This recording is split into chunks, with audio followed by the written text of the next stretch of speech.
This is your News Source Evening Bulletin for today, Thursday, the 8th day of March in the year 2018. Here's what we're tracking this evening. Bishop's High School economics teacher Cohen Jackson was remanded to jail this morning after being charged with engaging in sexual activity with a child below the age of 16 by abusing a position of trust. The court appearance came just one day after the Director of Public Prosecutions offered advice to the police to file a charge against him under the Sexual Offences Act. Appearing before Magistrate Leron Daly, the 39-year-old man was not required to enter a plea when the charge was read to him.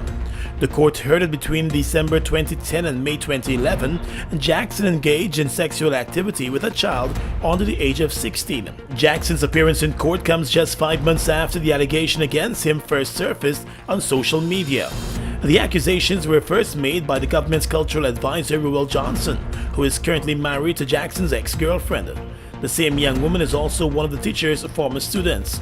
During a press conference last year, Jackson claimed that the accusations against him had been concocted by Johnson over disagreements that the two shared on social media, and Johnson now being romantically involved with his ex-girlfriend. Jackson has been on leave of absence since the allegations first surfaced.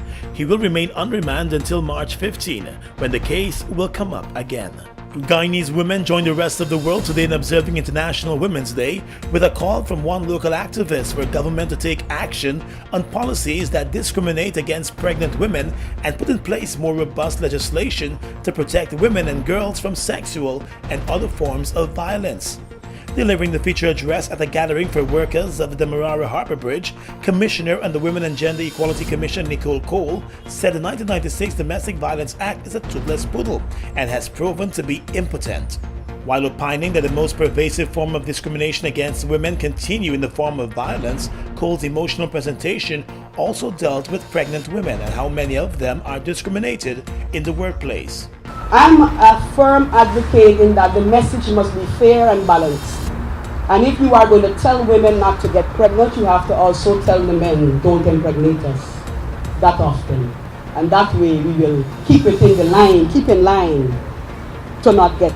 Right? Because in most cases, women are powerless to negotiate sex.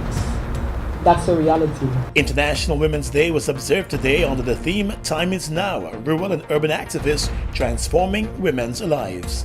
Let's tell you now that President David Granger left Guyana this morning and is on his way to New Delhi, India to attend the International Solar Alliance Founding Conference and Solar Summit. The conference and summit will take place this coming Sunday. He is being accompanied by his political assistant William Cox and his aide-de-camp Colonel Paul Arthur. Minister of Foreign Affairs Carl Greenidge has been sworn in to perform the functions of president until the president returns on the 13th of March.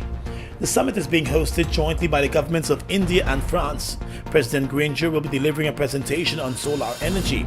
He will also be meeting with Prime Minister of India Narendra Modi and the President of France Emmanuel Macron.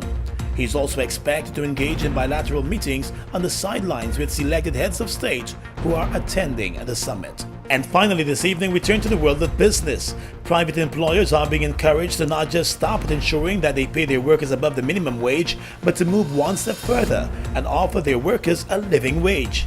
The charge came this morning from Chief Labor Officer Charles Ogle when he delivered remarks at the opening of a one-day seminar to sensitize employees on the national minimum wage order. Mr. Ogle observed that while the minimum wage in the private sector stands at a monthly sum of $44,200, which falls below the minimum wage in the public sector, employers could do more to ensure that the pay they offer to their employees is sufficient. The living wage is the amount of pay considered sufficient for an employee and their family to cover basic costs of living in specific locations.